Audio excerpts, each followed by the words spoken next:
परीक्षित जी ने श्री सुखदेव जी महाराज से पूछा, आपने इन नरकों का वर्णन सुनाया, तो इन नरकों में क्या सब पापियों को दंड भोगना पड़ता है या कुछ पापियों को, या इन नरकों में ना जाना पड़े, ऐसा कोई उपाय?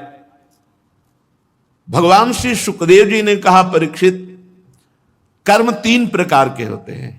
एक होता है अशुभ कर्म जिसे पाप कहते हैं, एक होता है शुभ कर्म जिसे पुण्य कहते हैं, और एक होता है शुभ अशुभ दोनों से मिश्रित, पाप पुण्य से मिश्रित। तो जो शरीरधारी है वो एक क्षण भी कर्म किए बिना नहीं रह सकता, और जो कर्म करेगा चाहे शुभ हो या अशुभ हो या शुभ अशुभ मिश्रित हो, पाप हो या पुण्य हो या पाप पुण्य मिश्रित हो, उसे अवश्य उसका फल भोगना पड़ेगा। तो कोई उपाय नहीं है कि नरक ना जाना पड़े। पाप कर्म बन गया, अब उसके परिणाम भोगना ही पड़ेगा, कोई उपाय नहीं कि बचा जा सके। तो कहा एक उपाय है प्रायश्चित, उस पाप का सम्यक प्रायश्चित कर लिया जाए। सम्यक माने पूर्ण रूप से शास्त्र गुरु सम्मत प्रायश्चित कर लिया जाए, तो वो पाप यहीं नष्ट हो जाएगा और आपको नरक नहीं भोगना पड़ेगा। तो कहा कि पाप नष्ट करने के बहुत से अनुष्ठान हैं, तीर्थ याटन आदि बहुत से साधन हैं, पर तप आदि के द्वारा, तीर्थ यातन आदि के द्वारा पाप नष्ट होते हैं, पर पाप की प्रवृत्ति नष्ट नहीं होती। तो जैसे हाथी का स्नान हुआ, बाहर निकला, धूल डाल दिया, तो इस स्नान का फल क्या? वो फिर वैसे ही गंदा हो गया। तो ऐसे ही प्रायश्चित किया और फिर पाप किया तो मतलब क्या रहा? इसलिए पाप की प्रवृत्ति नष्ट हो तो पूरा पाप का प्रायश्चित माना जाता है। तो बोले उसका उपाय क्या है? बोले उसका उपाय है एकमात्र भगवान का आश्रय लेकर भगवान का नाम जप करना। नाम में बड़ी अपार सामर्थ्य है। इस प्रसंग में अजामिल का चरित्र सुनाया श्री सुखदेव जी महाराज ने परीक्षित को। एक अजामिल नाम का ब्राह्मण कन्नौज में रहता था। अपने पिता की आज्ञा, शास्त्र सम्मत आचरण, ब्रह्मचर्य का पालन, बड़े धर्मात्मा प्रवृत्ति से रह रहा था। एक दिन अपने पिता की आज्ञा से वो समिधा लेने के लिए जंगल गया, तो वहां देखा एक वैश्या किसी नीच पुरुष के साथ वो विविध प्रकार से स्त्री सहवास आदि की क्रीड़ाएं कर रहा है। अजामिल ने जब देखा तो काम वेदना से युक्त हो गया, बहुत चेष्टा की अपने को संभालने को। इसीलिए साधक को शास्त्र में लिखा हुआ है, पशु पक्षियों को भी मैथुन करते हुए नहीं देखना चाहिए। अगर एक बार दृष्टि पड़ जाए तो दृष्टि हटा लो। फिर मोबाइल में अगर कोई सर्च करके गंदी बातें देखेगा तो वो साधक बना रहे, ऐसी संभावना नहीं। वो साधक बना रहे ऐसी संभावना नहीं, वो भ्रष्ट हो जाएगा। कोई मिले ना मिले, वो अकेले ही भ्रष्ट हो जाएगा। देखने का, सुनने का बहुत बड़ा प्रभाव पड़ता है।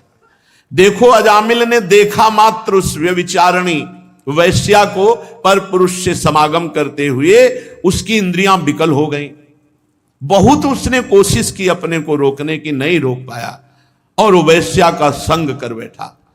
वैश्या पैसे तो सब पिता की पूरी संपत्ति वैश्या के, यहां तक कि वैश्या के साथ 88 वर्ष का बूढ़ा हो गया था, फिर भी वैश्या की आसक्ति, वैश्या के संग रहना, कभी परमार्थ का कोई चिंतन नहीं। एक दिन उसके यहां उपहास करने वाले गांव के लोगों ने साधु मंडली भेज दी। उन्होंने पूछा कोई पवित्र भक्त श्रद्धावान हो जिसके यहां हम आज रात्रि रुक सके। उनका सबसे बड़ा पवित्र हमारे गांव में अजामिल है। उपहास करके भेज दिया। तो संत समागम कभी व्यर्थ नहीं जाता, संतों का दर्शन और संभाषण कभी व्यर्थ नहीं जाता। जब अजामिल ने देखा कि हमारे दरवाजे के सामने वाले बगीचे में संत मंडली, तो अब संत दरस जिम पातक टरे, संतों के दर्शन मात्र से पाप नष्ट होते हैं। फिर वो संभाषण कर ले तो और बड़ी बात है। संभाषण करने वाले को भजन के उस दिन का 6वां हिस्सा उसको प्राप्त होता है। जो संत से संभाषण कर ले तो उस दिन के भजन का 6वां हिस्सा संभाषण करने वाले को प्राप्त होता है। अजामिल ने तो मंडली संतों की दर्शन की, रो पड़ा, भगवान हमारे यहां पानी भी आपको नहीं मिल सकता, क्योंकि मैं इतना नीच अपवित्र आचरण वाला हूं कि मैं वैश्यागामी पूरा जीवन हो गया ऐसा, हिंसक, चोरी, लूट पाट से मैं वैश्या को प्रसन्न करता रहता हूं, क्या मेरा भी कल्याण हो सकता है? संतों ने कहा अवश्य। फिर उनमें एक भाग्य रेखा देखने वाले संत थे, उन्होंने देखा और कहा कि तुम्हारे भाग्य में अभी एक पुत्र और आएगा। 9 पुत्र थे, ये 10वां, तुम इसका नाम नारायण रख देना। और सब संत वहां से चले गए। कुछ समय बाद अजामिल के पुत्र हुआ, उसका नाम नारायण रखा। संतों के कृपा प्रसाद से अजामिल की पूरी आसक्ति उस छोटे बालक में। अब वो बालक को ही साथ लेकर के घूमता फिरता, खाता पीता, सोता जागता, हर समय बालक से प्रीति। मृत्यु का समय नजदीक आया तो भगवान यमराज के महान क्रूर कर्मादूत उपस्थित हुए 2। उस भय की अवस्था में अपने पुत्र को वो दूर खेल रहा था, पुकारा नारायण। जे ही नारायण नाम पुकारा कि दिव्य चतुर्भुज रूप धारण किए हुए 2 भगवत पार्षद उपस्थित हो गए और यमदूतों की फांस से अजामिल को मुक्त किया और यमदूतों से प्रश्न किया, तुम कौन हो? तो उनका मैं भगवान धर्मराज का दूत हूं। तो धर्म का क्या लक्षण है? धर्म किसे कहते हैं? उन्होंने कहा, शास्त्र जिसे विधान करता है उसे धर्म कहते हैं, जिसे निषेध करता है उसे अधर्म कहते हैं। महापुरुष जिस मार्ग में चलते हैं उसी को धर्म कहते हैं। क्या सब पापी दंडनीय हैं? तो उनका हां, सतोगुण, रजोगुण, तमोगुण के द्वारा जो भी कर्म किया जाता है, दिन रात, दिशाएं, चंद्रमा, सूर्य, भगवान यमराज, ये सब साक्षी हैं, किसी से पूछने की जरूरत नहीं। उसके किए हुए पाप का या पुण्य का उसको भोगना ही होता है। भगवान के पार्षदों ने कहा कि तुम नीति निपुण एवं धर्म का मर्म जानने वाले यम के दूत हो, पर अभी तुम्हें पूर्ण धर्म का ज्ञान नहीं है। अहो कष्टम धर्म दशाम अधर्म स्पृशते सभाम यत्रा दंडेषु पापेषु दंडो यैर्ध्रियते वृथा। यमदूतों, ये बड़े आश्चर्य की, खेद की बात है कि धर्मज्ञों की सभा में अधर्म प्रवेश हो रहा है। यहां निरपराध और अदंडनीय व्यक्ति को दंड देने के प्रयास किया जाता है। जो प्रजा के रक्षक हैं, शासक हैं, परोपकारी हैं, यदि वो प्रजा के साथ विषमता का व्यवहार करेंगे तो प्रजा किसकी शरण लेगी? सत्पुरुष जैसा आचरण करते हैं, साधारण पुरुष वैसा ही आचरण करते हैं। वो सत्पुरुष अपने आचरणों द्वारा साधारण पुरुषों को सत आचरण में लाते हैं। साधारण लोग सत्पुरुषों के चरणों में सर रखकर वो जैसा आदेश करते हैं, जैसा आचरण करते हैं, वैसा ही वो करते हैं। इसलिए सत्पुरुष को चाहिए कि वो कभी विश्वासघात न करे, शास्त्र सम्मत आचरण का उपदेश दे, क्योंकि उन अज्ञानी जीवों ने अपनी आत्मा, अपना गुरु, अपना परमात्मा मानकर उनके चरणों में समर्पण कर दिया है। तो यमदूतों, जिस समय इसने अपने पुत्र के बहाने से ही सही मेरे स्वामी का नारायण ये 4 अक्षर उच्चारण किए, उसी समय इसने अनंत जन्मों के पापों का प्रायश्चित कर लिया। ओहो, एते नैव रघोनोष्य कृतम स्याद् घनिष्कृतम यदा नारायणायेति जगाद चतुरक्षरम। यमदूतों, जिस समय इसने अंतिम समय में पुकारा नारायण, उसी समय इसने अनंत जन्मों के पापों का प्रायश्चित कर लिया, अनंत जन्मों के पापों से मुक्त हो गया। ये महापापी कहे जाते हैं। स्तेनः सुरापो मिध्रुग ब्रह्महा गुरुतल्पगा स्त्री राज पितृगो हंता एच पातकिनो परे। स्तेनः चोर, सुरापो मदिरा पीने वाला, मित्र ध्रुव मित्र से द्रोह करने वाला, कपट करने वाला, ब्रह्महा ब्रह्म ऋषि की हत्या करने वाला, गुरु तल्पगहा गुरु पत्नी गामी और ऐसों का संगी, और माता पिता को मारने पीटने वाला, माता पिता को दंड देने वाला, और गौहंता, ऐसे महापापी ये नरक में बहुत दुर्गति भोगते हैं।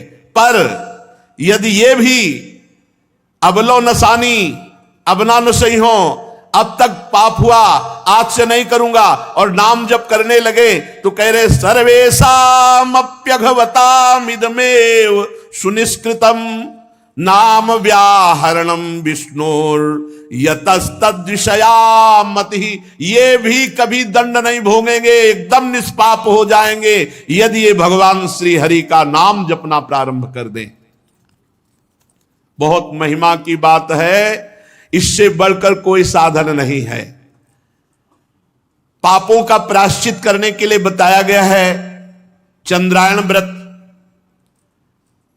बहुत कठिन है, एक महीना में यह व्रत पूरा होता है। ये पूर्णिमा से जैसे प्रारंभ होता है तो पूर्णिमा तक होता है। एक एक कवल घटाया जाता है। जैसे पूर्णिमा से शुरू हुआ, 15 कवल रख लिए गए, 15 कवल छोटे छोटे, फिर 14, फिर 13, फिर 12, फिर ऐसे जब पहुंचे तो एक से फिर शुरू हुई परिवार, द्वितीय, तृतीया, ऐसे, और पूर्णिमा तक। पूर्णिमा से अमावस्या तक घटाते चले गए। ऐसे एक महीने ऐसे व्रत रहे तो उसे चंद्रायण कहते हैं। अब इस चंद्रायण में ऐसे सूख जाते हैं। हमने देखा है स्वामी सच्चिदानंद जी महाराज जब प्रयाग में रहे थे तो ये चंद्रायण व्रत रहे थे, तो देखा तो उन्हीं के पास रहे थे। वो ऐसे छोटे छोटे कवल रख लिए 15, आज 15 पाए, बस फिर कुछ नहीं, पानी नहीं, कुछ नहीं, जो अभी पाया बस। अब चाहे 15 कवल में पानी भी रख लीजिए, भोजन भी रख लीजिए, जो भी मान लो, तो आपको 7 कवल भोजन रख लिए तो उसी नाप का 7 कवल का पानी, उतना ही, बस उतना ही।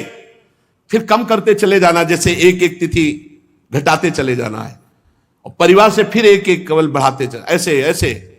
तो कह रहे हैं कृच्छ, चंद्रायण आदि बड़े बड़े व्रत पापों का नाश करने के लिए बताए गए हैं, लेकिन इससे पाप नष्ट होता है, पाप की प्रवृत्ति नहीं। परंतु भगवान का नाम उच्चारण करने से पाप और पाप की प्रवृत्ति भी नष्ट हो जाती है। पाप और पाप की, यथा हरेर नाम पदैरुदा हरतैस् तदुत्तम श्लोक गुणोपलंभकम। भगवान के केवल नाम उच्चारण मात्र से, राम राम, कृष्ण कृष्ण, हरि हरि, नारायण नारायण, राधा राधा राधा, केवल नाम उच्चारण मात्र से संपूर्ण पापों का नाश और पाप की प्रवृत्ति का नाश हो जाता है। यदि अन्य साधनों से पाप का प्रायश्चित किया जाए तो मन फिर से कुमार्गगामी होकर पाप की ओर दौड़ने लगता है, तो क्या फायदा हुआ प्रायश्चित करने का। इसलिए प्रायश्चित तो सच्चा वो माना जाएगा कि वासना की जड़ उखड़ जाए और पुनः कभी कोई पाप कर्म बने ही ना, चित्त शुद्ध हो जाए, तो वो होता है केवल भगवान नाम से। यमदूतो तुम अजामिल को अब छू भी नहीं सकते। ए हिम्मत की बात देखो, हमारे को हिम्मत मिलनी चाहिए इस बात से। पुत्र के बहाने नारायण बुलाया तो भगवान के पार्षद कह रहे तुम छू भी नहीं सकते। अब जब हम श्रद्धा पूर्वक नारायण नारायण बुलाएंगे, हरि हरि बुलाएंगे, राधा राधा, कृष्ण कृष्ण, तो हमको कौन छू पाएगा। यमदूतो तुम अजामिल को नहीं ले जा सकते, तुम नहीं छू सकते। इसने सारे पापों का प्रायश्चित कर लिया क्योंकि इसने मरते समय मेरे स्वामी भगवान श्री हरि का नाम उच्चारण कर लिया। यदि अंतिम समय आपसे भगवान नाम उच्चारण ना हो और जीवन भर आप प्रयास करते रहे नाम जपने का, तो हमने संतों से और शास्त्रों में पढ़ा है कि अंतिम समय भगवान उसकी स्मृति बनते हैं, भगवान स्मृति बन जाते हैं। जब बेहोश हैं, कष्ट में बहुत पीड़ित हैं, अब हम बोल नहीं सकते, उस समय भगवान नाम रूप से छा जाते, राधा राधा। जैसे कोई मर रहा है, पशु पक्षी मनुष्य, और आप वहां गए और राधा राधा राधा उच्चारण किया, उसके कान में सुनाई पड़ गया, उसका एक बार कान में शब्द गया राधा, अब उसकी गति बन जाएगी और आपको वो पुण्य मिलेगा जो त्रिभुवन में किसी भी पुण्यात्मा ने किसी पुण्य साधन से वो लाभ नहीं प्राप्त किया, जो लाभ एक जीव को भगवत प्राप्ति कराने से होता है। कभी ऐसा अवसर मिले तो बहुत बड़ा दांव है, जीतना चाहिए दांव। कोई पशु पक्षी मनुष्य मर रहा है, हमें कोई मतलब नहीं। नजदीक जाके सुना दिया राधा राधा राधा राधा। अब वो कोई पाप नहीं कर सकता, मरण सैया में जब पधारेगा तब उसका मंगल हो जाएगा, आपको परम लाभ मिल जाएगा। बड़े बड़े महात्मा पुरुष ये जानते हैं कि सांकेत्यम पारिहास्यम वा स्तोभम हेलन में वा वैकुंठ नाम ग्रहण मशेषाघ हरम विदु। संकेत में राधा राधे ऐसे किसी को संकेत में, श्री हरिवंश संकेत में पुकारने मात्र से, या परिहास्यम अपने लोग मानो कीर्तन करें, कोई उपहास करे, राधा राधा, इससे भी उसका परिहासम स्तोभम आलाप लेने में स्तोभम आलाप लेने में, हेलन अवहेलना करने के लिए, किसी की हंसी उड़ाना अवहेलना करना, इसमें भी नाम का उच्चारण कर लेना। जैसे कोड़े मारते हैं ठाकुर हरिदास जी को जल्लाद, तो हरिदास जी के श्रीमुख से निकलता है हरि बोल, वो मारते कोड़े कहते हैं हरि बोल कहता है। तो हरिदास जी मुड़ के देखते हैं और कहते हैं तुम्हारा भी मंगल हो गया, क्योंकि तुम्हारे मुख से 2 बार हरि नाम निकला। परिहास में, तान आलापने में, किसी की अवहेलना करने में, यदि भगवान नाम उच्चारण हो जाए तो उच्चारण और श्रवण करने वाले दोनों के पापों का नाश हो जाए। ये खूब विचार करके, खूब अनुभव करके, संतों की कृपा से तब हम उत्तर देते हैं, नाम नाम नाम पकड़ो नाम।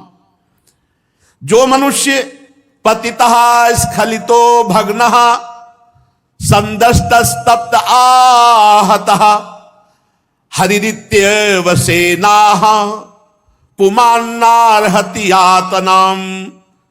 पैर फिसल रहा है, राधा गिरते समय राधा, या कोई भयानक सांप आदि दिखाई दिया राधा राधा राधा, या आग जलते समय, चोट लगते समय जो पुकार उठता है भगवान नाम, हरि हरि कृष्ण कृष्ण राम राम राधा राधा, छोटे बड़े सब पाप उसके भस्म हो जाते हैं।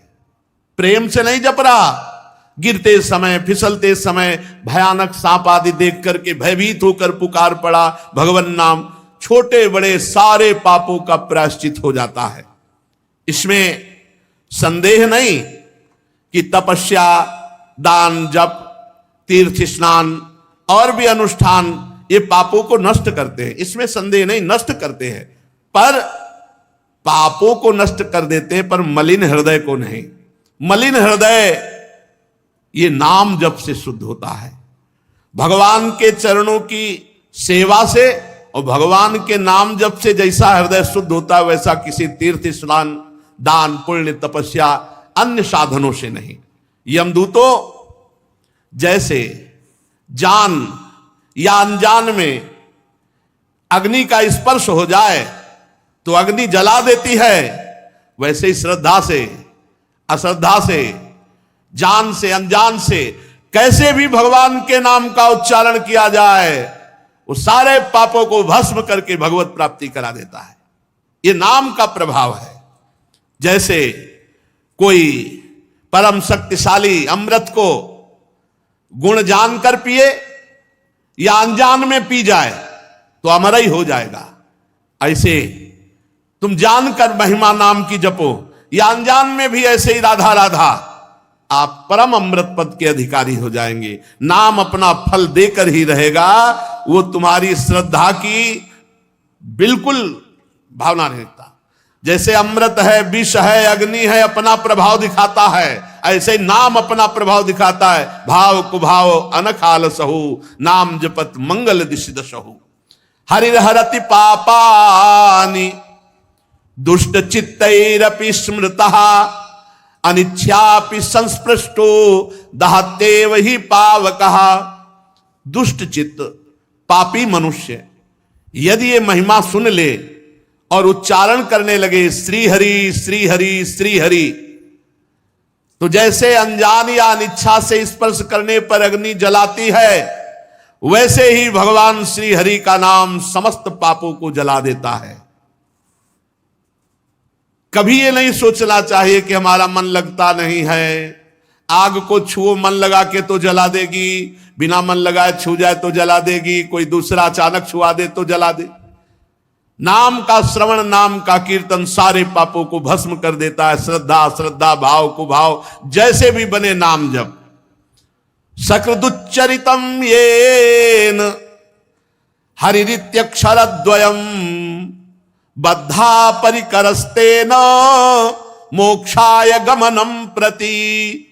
जिसने अपनी जबान से उच्चारण किया हरि ये दो अक्षर, राधा ये दो अक्षर, राम ये दो अक्षर, भगवान नाम में अपार सामर्थ्य, मानो उसने मोक्ष प्राप्त करने के लिए कमर कस ली। भगवान नाम उच्चारण कर लिया, कितनी बार करे? सकृदुच्चरितम येन, एक बार उच्चारण कर लिया, अब वो नरक नहीं जाएगा। ये देख लो भाई, सकृदुच्चरितम येन, विश्वास शास्त्र की बात पर करो। और इसका बहुत सुंदर भाई जी श्री हनुमान प्रसाद पोद्दार जी ने एक चरित्र सुनाया था कि एक धर्मचंद्र और कर्मचंद्र नाम के दो भाई थे। तो धर्मचंद्र बड़ा साधु भगत, संतों की सेवा करने वाला, निरंतर नाम जप करने वाला, भगवत कथा भगवत सेवा, अपने कर्तव्य को भगवान की पूजा। और ठीक छोटा भाई विपरीत आचरण करने वाला, शराब पीना, गंदे आचरण करना। और खास बात यह कि जब संत जन बड़े भाई के यहां आदर सत्कार पाते होते तब ये गाली देता, उसी के ऊपर उसका मकान था, तो ये गाली देता संतों को और भाई को भी। संत द्रोही, मनमानी पापाचरण करने वाला, और एक संत सेवी और शास्त्र के अनुसार आचरण करने वाला। एक दिन भगवान के अवध धाम से मंडली संतों की जा रही थी। पहले भ्रमण किया करते थे संत जन मंडली बना के। तो अपने स्वभावानुसार बड़े भ्राता धर्मचंद्र ने संतों को साष्टांग दंडवत किया, निमंत्रण किया, घर ले गए, चरण पखारे, आरती पूजा की। 50 संत थे, सबके लिए विश्राम व्यवस्था की, भोजन बनवाया, सुंदर भोजन पाया। तो जब संत जन भोग आरोग रहे थे, उसी समय वो कर्मचंद शराब पी के लड़खड़ाता हुआ, अब वहीं से सीढ़ियां थी ऊपर जाने की, खूब गाली बकी संतों की। धर्मचंद्र जी पहले संतों से बता देते थे कि हमारा भाई बड़ा दुष्ट स्वभाव का है, वो कभी अगर आएगा तो ऐसा वैसा, तो सब संतों को पहले बता दिया था। अब वो गाली देते हुए ऊपर शराब के नशे में अपने कमरे में गया। संतों को अच्छा नहीं लगा कि इतने बड़े धर्मात्मा भाई का इतना निकृष्ट भाई। तो जो महंत जी थे उनके चरणों में पड़कर धर्मचंद्र जी ने कहा, क्या मेरे भाई का कल्याण हो सकता है?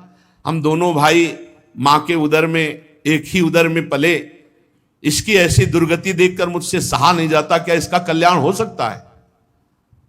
संत ने कहा, कल्याण तो निश्चित होगा, क्योंकि इसका कल्याण होना ही है, तभी तुम्हारा भाई बनाया कि तुम साधु सेवी हो, तो इसका कल्याण तो होगा ही। हम देखो उपाय करते हैं। वो बड़े हष्ट पुष्ट थे, गए तो धर्मचंद्र जी ने कहा, प्रभु ऐसे जाओगे तो दरवाजा खोलेगा नहीं। शंख घंटा बजाते हुए बाहर निकलने की ऐसी सीन बनाई कि मानो संत जन चले गए। और जाके दरवाजा खटखटाया तो समझा बड़ा भाई आया होगा। तो जो ही दरवाजा खोला तो देखा संत। तो बंद करने की कोशिश की, लेकिन जबरदस्ती दरवाजा।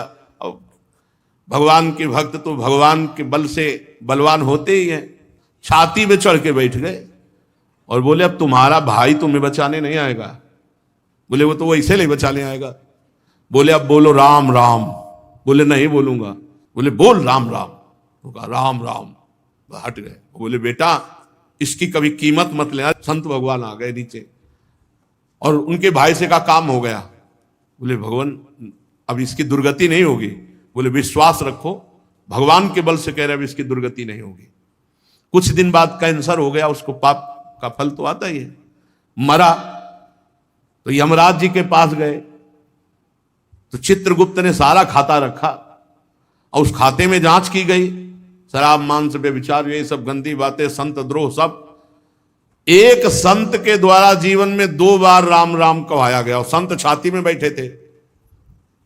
अरे भाई, चरण रज होए चरणामृत, वो खुद छाती में बैठे।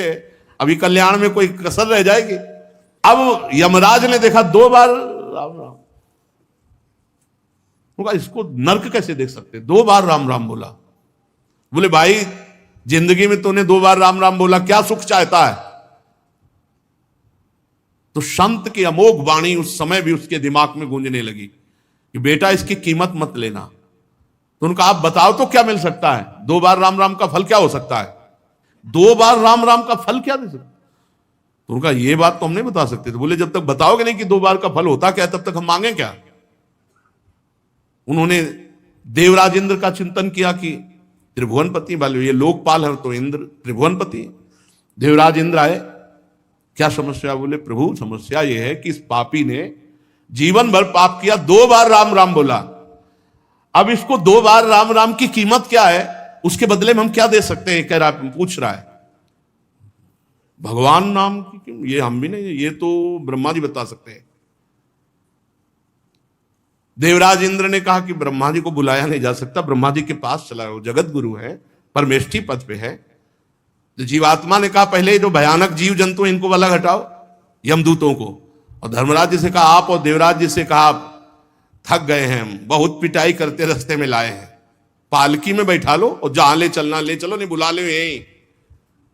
भाई जी महाराज ने जो चरित्र लिखा पूज्य श्री राम शर्मा आचार्य ने, वही लीला दर्शाई थी काशी में, यही दृश्य देखा था। बोले पालकी में चलेंगे हम। देवराज धर्मराज जी ने कहा कि भाई 2 बार राम राम कहा, समस्या तो बड़ी है, बैठा लो। आगे देवराजेंद्र, पीछे धर्मराज। ब्रह्मा जी ने कहा आज तक तो ऐसी अगवानी हमने किसी ऋषि मुनि की नहीं देखी कि देवराज इंद्र पालकी पकड़े और धर्मराज पकड़े, कौन महानात्मा है? बोले प्रभु महात्मा नहीं है, ये दुरात्मा है, जीवन भर पाप किया है, शराब पिया, व्यभिचार किया, मांस खाया है सब, और 2 बार संत के द्वारा राम राम कहाया गया। तो ये पूछ रहा है राम नाम की कीमत क्या है 2 बार की? ब्रह्मा जी भी ऐसे करने लगे कि राम नाम की कीमत, ये मलिन माया त्रिभुवन को जो रचती है भगवान के नाम की बराबरी थोड़ी कर सकती है। तो ब्रह्मा जी ने कहा ये निर्णय तो देवाधिदेव महादेव जी कर सकते, क्योंकि हर समय डूबे रहते हैं भगवान नाम में, भगवत प्रेम में। चला जाए कैलाश। अब तो बड़ी शीतलता, ब्रह्मा जी चल रहे हैं साथ में, देवराज इंद्र धर्मराज, पालकी में बैठा जीवात्मा। देवाधिदेव महादेव जी ने कहा प्रभु ये कौन सा महान पुरुष है जिसके आगे आगे ब्रह्मा जी देवराज इंद्र? बोले प्रभु घोर पापी, 2 बार राम राम बोला है संत के कहने से, तो प्रभु इसको क्या फल होता है राम? तो भगवान शिव ने कहा फल पूरा तो नहीं बता सकते, कुछ महिमा बता सकते हैं। रा बोल करके हलाहल विष समुद्र मंथन का निकला, उसे पी गए और मां कह के गले में रोक लिया। राम नाम से आज भी गले में नीलकंठ बना हुआ, पूरा विश्व रुका हुआ है और एक बूंद कोई नहीं रोक सकता गले में। गले में चला जाए, हाँ खांसी आ जाए, पूरा हलाहल विष राम नाम से गले में रोक लिया। और काशी में जो मरता है इसी नाम से, हम तारक मंत्र है, इसी से मोक्ष पदवी, बड़ी महिमा गाई, पर कहा कि पूर्ण फल क्या ये तो नहीं बता सकते। तो बोले प्रभु अब 2 बार राम नाम का पूर्ण फल तो पता ही चलना चाहिए। तो बोले फिर सीधे राम जी के पास चलते, साकेतपुर। महादेव जी, ब्रह्मा जी, देवराज इंद्र, धर्मराज और जीवात्मा भगवान के साकेत धाम गए। राम जी ने देखा वाओ वाओ, विश्व के सब महान विभूतियां कैसे प्रभु।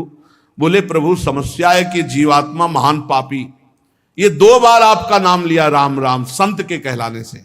भगवान ने कहा पहले लाओ इसको हमारी गोद में बैठा लो।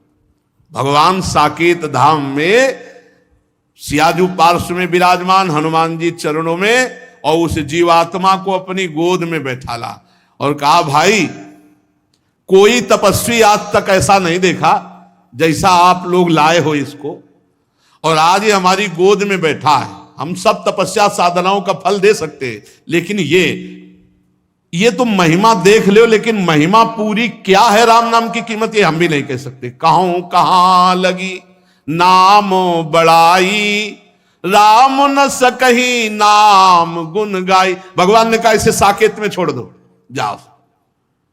और सब वापस हो गए, लेकिन 2 बार राम राम कहने वाला भगवान के साकेत धाम में वास किया। तो यहां कह रहे सकृदुच्चरितम येन हरिरित्यक्षरद्वयम बद्धा परिकरस्तेन मोक्षाय गमनम प्रति। एक बार ये बोल दिया हरि राधा राम कृष्ण कुछ भी भगवान नाम, पर देखो खास बात है गुरु के बुलाए से बोला 2 बार राम नाम, संत के द्वारा बुलवाने से वो बीजाक्षर महामहिमा में हो गया। और ऐसे भी नाम लोगे तो मंगल ही होगा, पर गुरुमुख से जो नाम वो बहुत महिमा में। एक बार नाम पूरे रजिस्टर में एक बार लिखा किसने राधा बोला, एक बार हरि बोला, एक बार कृष्ण बोला, भारी पड़ जाएगा हिसाब भाई। कुछ ऐसे भी चतुर है कि हाँ बोल तो दिया हरि, अब करेंगे मनमानी पापाचरण तो हिसाब तो भारी हो ही जाएगा, वो तो देवराज इंद्रराज पालकी में ले जाएंगे। देखो फिर नामापराध भी कानून लागू हो जाएगा। नामापराध, उस जीव को ये पता नहीं था कोई नाम का, वो कोई नामापराध नहीं कर रहा था, वो था ही पाप प्रवृत्ति में, संत ने उसे नाम सुनाया। आप सुन करके महिमा जान करके पापाचरण करोगे तो नामापराध लागू हो जाएगा। अगर नामापराध 10 नामापराध इनसे बच जाओ, बहुत जल्दी नाम आपको भगवत प्राप्ति करा देगा। न गंगा न गया सेतुर न काशी न च पुष्करम जिह्वाग्रे वर्तते यस्य हरिरित्यक्षरद्वयम्। जो अपनी जिह्वा से 2 अक्षर उच्चारण करता रहता है, राधा राधा राधा, हरि हरि हरि, राम राम राम, कृष्ण कृष्ण कृष्ण, वो गंगा नहाए या ना नहाए, काशी जाए या न जाए, सेतुबंध जाए न जाए, पुष्कर जाए न जाए, कोई आ सकता, 7 तीर्थों का फल उसको प्राप्त है। न गंगा न गया सेतुर न काशी न च पुष्करम जिह्वाग्रे वर्तते यस्य हरिरित्यक्षरद्वयम्। जिसकी जिह्वा के अग्रभाग में भगवान का नाम विराजमान है, उसे किसी तीर्थ करे तो बढ़िया, ना करे तो कोई नियम नहीं कि जाना ही पड़ेगा। ऋग्वेदोथ यजुर्वेदः सामवेदो अथर्वणः अधीतास्तेन येनोक्तम् हरिरित्यक्षरद्वयम्। जिसने हरि हरि कृष्ण कृष्ण राम राम ऐसा उच्चारण कर लिया, उसने ऋग्वेद यजुर्वेद सामवेद अथर्ववेद सब वेदों का पाठ कर लिया। ऋग्वेदोथ यजुर्वेदः सामवेदो अथर्वणः अधीस्तास्तेन येनोक्तम् हरिरित्यक्षरद्वयम्। जिसने हरि हरि राम राम कृष्ण कृष्ण भगवान नाम उच्चारण कर लिया, उसने सब वेदों के स्वाध्याय का फल प्राप्त कर लिया। अश्वमेधादिभिर्यज्ञैर् नरमेधैः सदक्षिणैः यजितं तेन येनोक्तम् हरिरित्यक्षरद्वयम्। जिसने भगवान नाम उच्चारण कर लिया, वो अश्वमेध दक्षिणा सहित संपूर्ण यज्ञों का फल प्राप्त कर लिया। अश्वमेध यज्ञ दक्षिणा सहित करना बहुत बड़े बड़े चक्रवर्ती सम्राटों को अश्वमेधादि आदि लिखा है, और भी यज्ञों का फल। और नरमेधई जो अश्वमेध आदि यज्ञ हैं, इनका दक्षिणा सहित फल उसे प्राप्त हो गया जो नाम जप कर रहा है। वैसे भी भगवान ने कहा यज्ञानाम जप यज्ञोस्मि, यज्ञों में सर्वश्रेष्ठ यज्ञ जप यज्ञ हो। समस्त तीर्थों के अवगाहन का फल, चारों वेदों के स्वाध्याय का फल, समस्त यज्ञों का फल उसे प्राप्त हो गया जो अपनी जिह्वा पर निरंतर नाम जप करता रहता है। प्राण प्रयाण पाथेयम संसार व्याधि भेषजम दुख क्लेश परित्राणम हरिरित्यक्षरद्वयम्। आहा, इस संसार से जब हमारा शरीर छूटकर जाएगा तो रास्ते का जो खर्चा है और जो हमें परलोक में महान सुख प्रदान करने वाला है, वो केवल भगवान नाम है। ये तुम्हारा बैंक बैलेंस सोना चांदी ये सब नहीं जाएगा। प्राण प्रयाण पाथेयम, जब शरीर छूटता है तब शरीर छूटने के बाद जो बढ़िया व्यवस्था होती है वो नाम से होती है। बढ़िया नाम जब किए हुए है तो भगवान के पार्षद आते हैं, दिव्य लोक को ले जाते हैं और भगवान के साथ आनंद भोगता अनंत काल तक। इसलिए कोई भी हो, स्त्री हो पुरुष हो, बालक हो वृद्ध हो, मूर्ख हो, पढ़ा लिखा हो, पवित्र हो या पवित्र हो, नाम के लिए कोई ये मर्यादाएं नहीं कि आपको पवित्र होना चाहिए, आपको इतना जवान होना चाहिए, आपको पढ़ा लिखा होना चाहिए, आपको अमुक कुल वाला होना चाहिए, कोई नहीं। इसमें कोई भी हो, पुरुष नपुंसक नारीवा जीव चराचर कोई, सर्वभाव भज कपट तज मोई परम प्री सोई, प्रभु कह रहे। तो यहां यत्र तत्रानुकुर्वन्ति विष्णुर्नामानुकीर्तनम सर्व पाप विनिर्मुक्तास्ते पियांति सनातनम। कोई भी हो जो भगवान श्री हरि का नाम जप करेगा, सब पापों से मुक्त होकर परम पद को प्राप्त करेगा। भगवान के नाम में ही एक छूट ऐसी है, इसमें पवित्र और अपवित्र का न देश काल नियम, शौचा अशौच विनिर्णय, परम संकीर्तना देव राम रामेति मुच्यते। भगवान का नाम उच्चारण आप कहीं भी कर सकते हैं, शौचालय में भी आप अंदर अंदर नाम जप करें। अगर शौचालय में मृत्यु हो गई तो वहां भी। तो अपवित्र और पवित्र इसमें भेद नहीं है नाम में। गच्छस तिष्ठन स्वपन वापी पिबन भुंजन जपस तथा। चल रहे हैं या बैठे हैं, खा पी रहे हैं, हर स्थिति में कृष्ण कृष्णेति संकीर्त मुच्यते पाप कंचुकात। जो अपनी जिह्वा से कृष्ण कृष्ण कृष्ण कृष्ण ऐसा उच्चारण करते, सारे पाप नष्ट हो जाते हैं। कृष्णेति मंगलम नाम यस्य वाचि प्रवर्तते भस्मी भवन्ति सद्यस्तु महापातक कोटया। जिसकी जिह्वा श्री कृष्ण श्री कृष्ण श्री कृष्ण ऐसा नाम उच्चारण करती रहती, कोटि कोटि महापाप भस्म हो जाते हैं नाम के प्रभाव से। सर्वेषामपि यज्ञानां लक्षणानि व्रतानि च तीर्थ स्नानानि सर्वाणि तपास्य नशनानि च।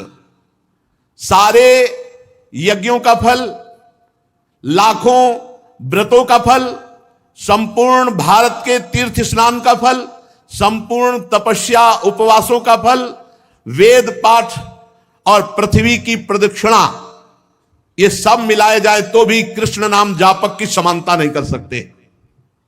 ओहो। सर्वेषामपि यज्ञानां लक्षणानि व्रतानि च तीर्थ स्नानि सर्वाणि तपास स्नान च वेद पाठ सहस्राणि प्रादक्षिण्यम भुवा शतम। कृष्ण नाम जपस्यास्य कलाम नारंति षोडशीम। कृष्ण नाम जापक की 16वीं कला के बराबर भी ये सब नहीं हो सकते। इतनी महिमा भगवान नाम की है। किसी भी तरह से भगवान नाम जपने में हमारी प्रवृत्ति हो जाए, वो चिदात्मा प्रभु को प्राप्त कर लेगा। पाप नष्ट होने की तो बात क्या। श्रुत्वा नामानि, मानो एक जप रहा कीर्तन कर रहा है, एक सुन रहा है, दोनों को परम गति होगी।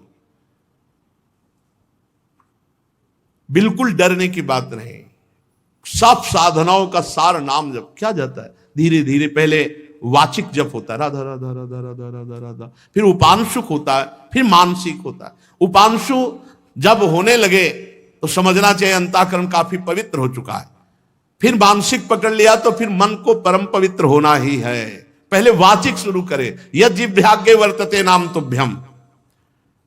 भगवान शंकर जी पार्वती जी से कहते हैं, हे शिवा ईशोहम सर्व जगताम नाम नाम विष्णु ही जापका सत्यम सत्यम बदाम्येव हरिर नान्या गतिर नृणाम। मैं संपूर्ण जगत का स्वामी हूं। हे शिवा, मैं संपूर्ण जगत का स्वामी हूं, पर मैं भगवान का नाम जप करता रहता हूं।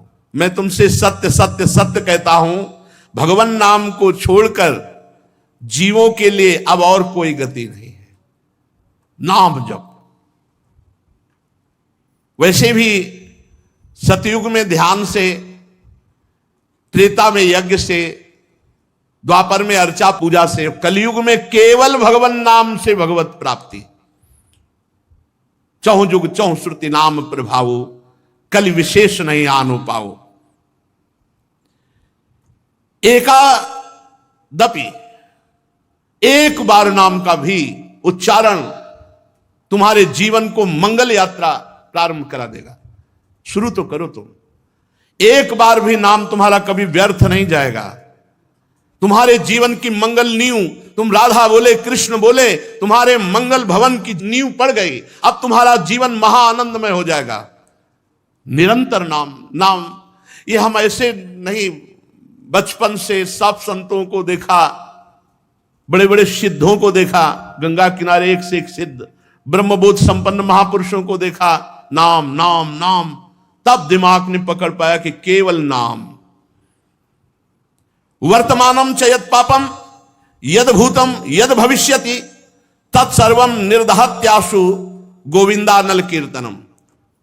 यदि भूत में पाप हो गया है उसको नष्ट करने के लिए नाम, यदि वर्तमान में हो जाए तो ये नियम लो कि आगे से नहीं होगा, और नाम जप करो नष्ट हो जाएगा पाप।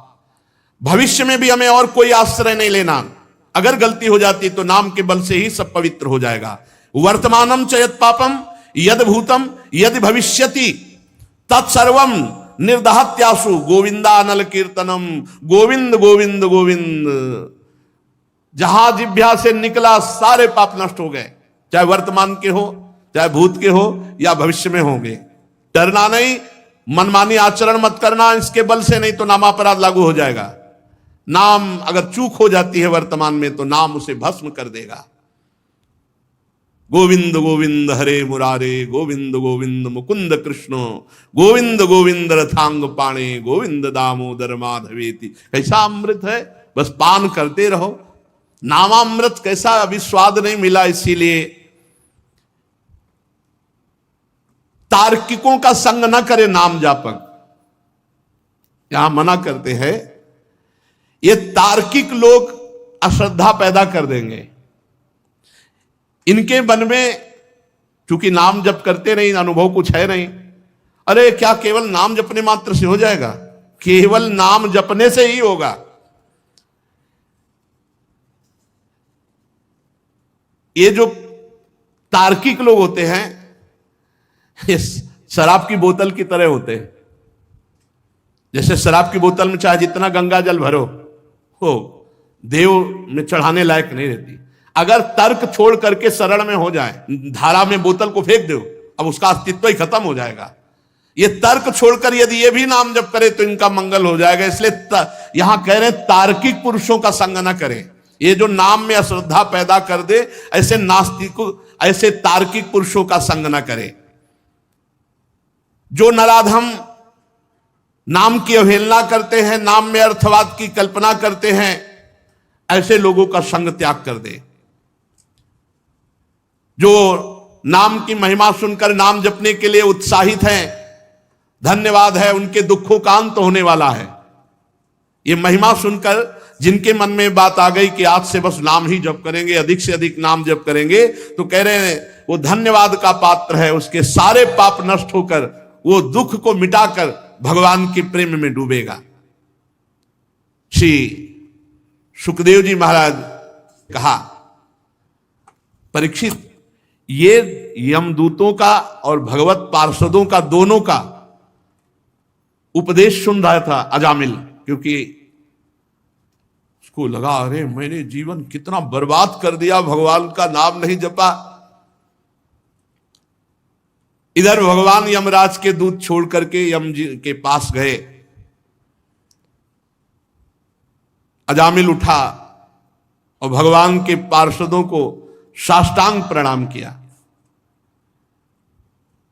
अजामिल कुछ कहना चाहता था भगवान के पार्षदों से कि हमको अगर कुछ ही समय मिल जाए तो मैं भगवान का नाम जप करके, तो सर्व पापहारी भगवान के पार्षद अंतर्ध्यान हो गए।